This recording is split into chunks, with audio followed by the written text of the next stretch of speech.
வணக்கம். இது நியூஸ் ஃபர்ஸ்டின் மதிய நேர பிரதான செய்திகள். விரிவான செய்திகளுக்கு செல்லும் முன்னர் முதலில் இன்றைய தலைப்புச் செய்திகள். ககவத்த பகுதியில் வீடொன்று தீக்கிரையான சம்பவத்தில் 2 பலி. விசாரணைகளுக்காக விசேட போலீஸ் குழுக்கள் ஈடுபடுத்தப்பட்டுள்ளன. இறக்குமதி செய்யப்பட்ட டின் மீன் மற்றும் குளிரூட்டப்பட்ட மீன் வகைகளின் மாதிரிகளை கதிரியக்க பரிசோதனைக்கு உட்படுத்த தீர்மானம். எரிபொருட்களுக்கான விலை அதிகரிப்புக்கு எதிர்ப்பு தெரிவித்து இந்தியாவில் நாடு தழுவிய ரீதியில் ஆர்ப்பாட்டம். இனி விரிவான செய்திகள். ககவத்த வெராப்புட்டிய பகுதியில் வீடொன்று தீயில் எரிந்து தீக்கிரையான சம்பவம் தொடர்பாக போலீசார் விசாரணைகளை ஆரம்பித்துள்ளனர். தீக்கிரையான வீட்டினுள் இருந்து 2 சடலங்கள் மீட்கப்பட்டதாக போலீஸ் ஊடக பேச்சாளர் போலீஸ் அத்தியட்சகர் அஜித் ரோஹன தெரிவித்தார்.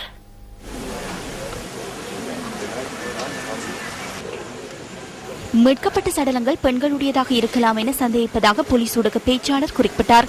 குறித்த வீட்டில் நேற்றிரவு தீப்பற்றியுள்ளதுடன் தீப்பரவியமைக்கான காரணத்தை கண்டறிவதற்கான விசாரணை இடம்பெறுவதாக அவர் கூறினார். இது தொடர்பான விசாரணைகளில் விசேட போலீஸ் குழுக்கள் ஈடுபடுத்தப்பட்டுள்ளதாகவும் போலீஸ் ஊடக பேச்சாளர் மேலும் தெரிவித்தார்.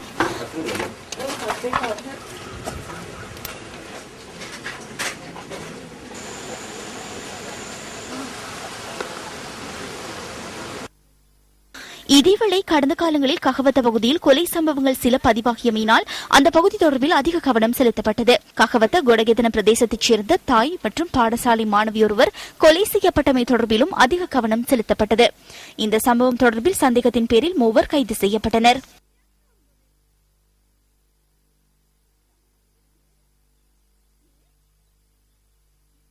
கடந்த வருடம் டிசம்பர் மாதம் 16ஆம் தேதி ககவத்த ஓப்பாத்த பகுதியில் மற்றொரு மரணமும் பதிவாகியது. வயதான பெண் ஒருவர் கடத்தப்பட்டு கொலை செய்யப்பட்டிருந்தார். ககவத்த ஓப்பாத்த கொடகெத்திர பகுதியைச் சேர்ந்த WM பண்டாரமெனிக்க என்பவரே இவ்வாறு கொலை செய்யப்பட்டிருந்தார்.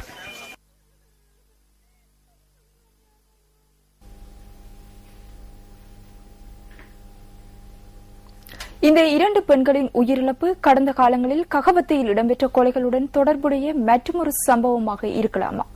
இவ்வாறான குற்றச்செயல்களை ஏன் கட்டுப்படுத்த முடியாதுள்ளது? www.newsfirst.lk எனும் எமது இணையதளத்தில் உங்களின் கருத்துக்களை பதிவு செய்யலாம். இறக்குமதி செய்யப்பட்ட டின் மீன் மற்றும் குளிரூட்டப்பட்ட மீன் வகைகளின் மாதிரிகளை கதிரியக்க பரிசோதனைக்கு உட்படுத்த தேசிய அணுசக்தி அதிகார சபை தீர்மானித்துள்ளது. ஜப்பானின் புகுசிமா அணு உலையில் கடந்த வருடம் மார்ச் மாதம் ஏற்பட்ட வெடிச்சம்பவத்தை அடுத்து கடல் நீரில் கதிரியக்க துணிக்கைகள் கலந்துள்ளதாக சர்வதேச மட்டத்தில் செய்தி வெளியிடப்பட்டுள்ளதாக அதிகார சபை விடுத்துள்ள அறிக்கை ஒன்றில் தெரிவிக்கப்பட்டுள்ளது. இத்தகைய நிலைமையின் கீழ் இலங்கையை சூழவுள்ள கடற்பரப்பும் பாதிக்கப்படும் அபாயம் உள்ளதாக தேசிய அணுசக்தி அதிகார சபை சுட்டிக்காட்டியுள்ளது. இதன் காரணமாக கடலில் வாழும் மீன்களுக்கும் கதிரியக்க துணிக்கைகளின் தாக்கம் ஏற்பட்டிருக்கலாம் என தெரிவித்துள்ள அதிகார சபை அதனை உறுதிப்படுத்துவதற்காகவே டின் மீன் மற்றும் குளிரூட்டப்பட்ட மீன் வகைகளின் மாதிரிகள் கதிரியக்க பரிசோதனைக்கு உட்படுத்தப்பட உள்ளதாக குறிப்பிட்டுள்ளது. இந்த பரிசோதனை அறிக்கை 3 நாட்களுக்குள் வெளியிடப்படும் என அறிவிக்கப்பட்டுள்ளது. கதிரியக்க பரிசோதனைக்காக சுகாதார மற்றும் போஷாக்கு அமைச்சு, இலங்கை சுங்க திணைக்களம் ஆகியவற்றின் ஒத்துழைப்பை பெற்றுக் கொள்வதாக அணுசக்தி அதிகார சபை தெரிவித்துள்ளது.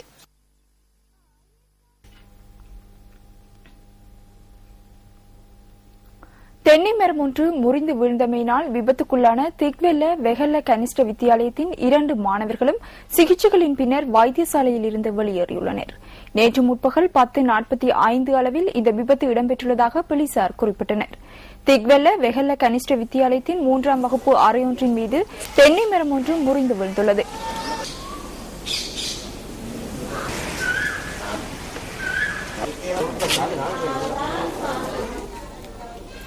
தென் மாகாணத்தின் கல்வி அமைச்சர் சந்திம ராசபுத்திர இன்று முற்பகல் சேதமடைந்த கட்டிடத்தை பார்வையிட்டார்.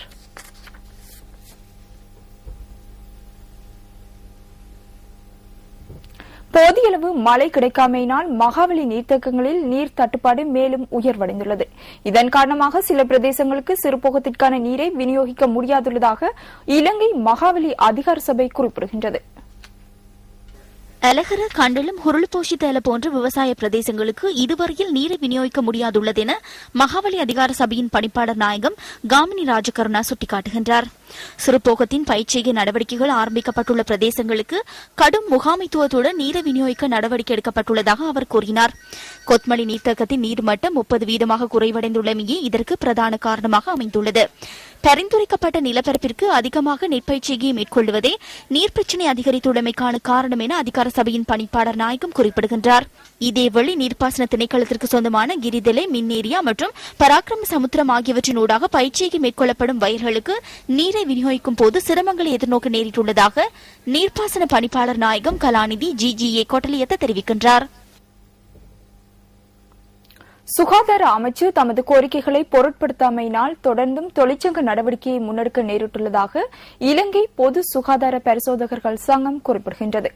அதன் பிரகாரம் தமது கடமைகளுடன் தொடர்புடைய எவ்வித தகவலையும் சுகாதார அமைச்சிடம் அறிவிக்கப் போவதில்லை என அதன் பொருளாளர் ஜசஸ் முதலிகே கூறினார். பயணச் செலவு, அலுவலக மற்றும் சீருடைக்கான கொடுப்பனவுகளில் திருத்தம் மேற்கொள்ளுமாறு கோரியே பொது சுகாதார பரிசோதகர்கள் இந்த தொழிற்சங்க நடவடிக்கையை முன்னெடுத்திருந்தனர். இது தொடர்பில் பொது சுகாதார சேவைகள் பிரதி பணிப்பாளர் நாயகம் டாக்டர் சரத் அமுனுகமனவிடம் நாம் வினவினோம். நேற்று முன்தினம் நடைபெற்ற கலந்துரையாடலின் போது எடுக்கப்பட்ட தீர்மானத்திற்கு சுகாதார பரிசோதகர்கள் இணக்கம் தெரிவிக்காத பட்சத்தில் அமைச்சருடன் கலந்துரையாடுவதற்கான சந்தர்ப்பம் அவர்களுக்கு வழங்கப்படவுள்ளதாக அவர் குறிப்பிட்டார்.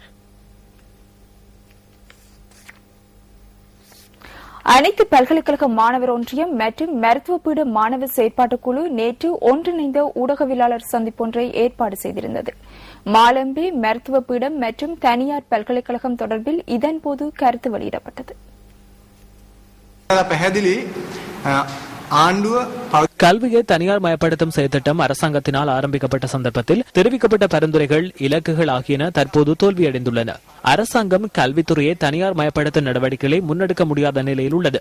மாலபே தனியார் பல்கலைக்கழகம் தற்போது இறுதி கட்டத்தை எதிர்நோக்கியுள்ளது. தீர்மானமிக்க தருணத்தை நாம் எட்டியுள்ளோம். இது தொடர்பில் நாம் மகிழ்ச்சி அடைகின்றோம்.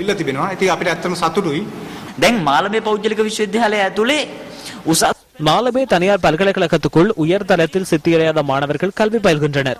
உயர்தரத்தில் சித்தியடையாமல் வைத்தியராகுபவர் மற்றும் உயர்தரத்தில் 3A சித்திகளை பெற்று வைத்தியராகுபவர் ஆகிய இருவரும் சமமானவர்கள் என எவரேனும் ஏற்றுக்கொள்வீர்களா? ஆகாயத்துக்கும் தரைக்கும் இடையிலான இடைவெளியே இவர்கள் இருவருக்கும் இடையில் காணப்படுகின்றது. உயர்தரத்தில் சித்தியடையாத மாணவர்கள் வைத்தியராவதற்கு இங்கு கல்வி பயில்கின்றனர். உயர்தரத்தில் சித்தியடைந்த மாணவர்கள் மருத்துவ பீடமின்றி வீதியில் நிற்கின்றனர், தற்கொலை செய்து கொள்ள முயற்சி செய்கின்றனர். இதுவே தனியார் பல்கலைக்கழகங்களின் இறுதி பிரதிபலனாக அமைகின்றது. පෞද්ගලික විශ්වවිද්‍යාල ආරම්භ කිරීමේ අවසාන තර්කානුකූල ප්‍රතිඵලය බවට පත් වෙන්නේ. கவுடுள்ள தேசிய சரணாலயம் தற்போது அதிகளவிலான சுற்றுலா பயணிகளின் மனம் கவர்ந்த சரணாலயமாக அமைந்துள்ளது.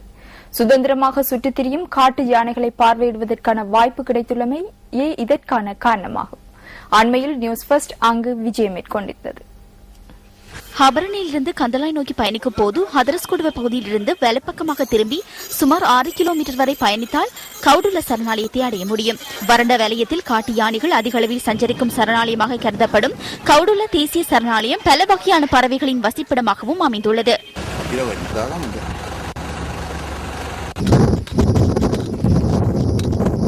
சரணாலயம் அமைந்துள்ள 6900 ஹெக்டேர் நிலப்பரப்பின் அதிக பகுதி நீரில் மூழ்கியுள்ள போதிலும் வறட்சியான காலப்பகுதியில் காட்டு யானைகள் அடிக்கடி சஞ்சரிப்பதனை காண முடியும்.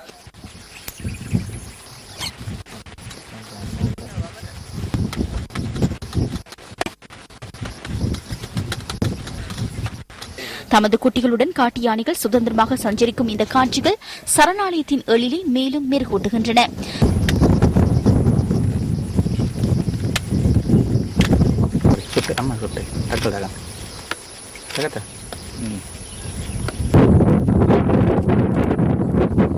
சில சந்தர்ப்பங்களில் தமது வாசஸ்தலத்திற்கு வருகை தரும் விருந்தினர்களை சந்தித்து தமது உரிமை தொடர்பில் நினைவுபடுத்தவும் இந்த காட்டு யானைகள் மறப்பதில்லை.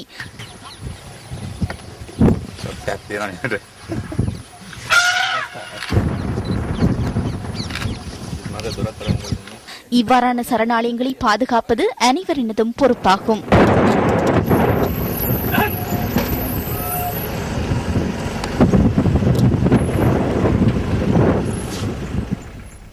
அரசாங்கத்தை செயற்படுத்துவதற்கு அரசாங்கத்திடம் நிதி இல்லை என ஐக்கிய தேசிய கட்சியின் பாராளுமன்ற உறுப்பினர் ரஞ்சித் மத்தும பண்டார குறிப்பிடுகின்றார். பிபிலை பகுதியில் இடம்பெற்ற கூட்டம் ஒன்றிலேயே அவர் இதனை கூறினார். ග්‍රහමාරු සෙනසුරු මාරු සිකුරු මාරු கிரக பயிற்சிகள் சனிப்பெயர்ச்சி வெள்ளி கிரக பயிற்சி என்பன இடம்பெறும் அல்லவா? அப்போது இந்த அரசாங்கமும் மாற்றமடையும். உலக சந்தையில் பொருட்களின் விலை அதிகரிப்புக்கு அமைவாக பொருட்களின் விலைகளை உயர்த்துவதற்காக அரசாங்கம் ஒன்று தேவை என விமல் வீரவங்ச குறிப்பிட்டிருந்தார். எமது காலத்தில் உலக சந்தையில் விலை அதிகரிக்கப்பட்டால் அதிகரிக்கப்பட்டது, விலை வீழ்ச்சியடைந்திருந்தால் குறைக்கப்பட்டது. இந்த அரசாங்கம் விலை அதிகரிக்கும் போது விலை அதிகரிக்கின்றது, எனினும் வீழ்ச்சியடையும் சந்தர்ப்பத்தில் குறைப்பதில்லை. எரிபொருள் விலை அதிகரிக்கப்பட்ட சந்தர்ப்பத்தில் அதிகரித்தனர், எனினும் வீழ்ச்சியடைந்த சந்தர்ப்பத்தில் குறைக்கவில்லை. அது குறித்து அவதானிக்க வேண்டும் என கூறுகின்றனர். கப்பல்கள் வருவதற்கு தாமதம் ஏற்படுகின்றமையினால் இலங்கையில் எரிபொருள் விலையை குறைக்க முடியாதுள்ளது என்கின்றனர். ஹம்பந்தோட்டை துறைமுகத்துக்கு கப்பல்கள் வராமையினால் எரிபொருள் விலை என்றுமே குறைவடையாது. இத்துடன் நமது மதிய நேர பிரதான செய்திகள் நிறைவடைகின்றன. நமது மணித்தியாளர் செய்திகளை 2:25 எதிர்பாருங்கள். வணக்கம்.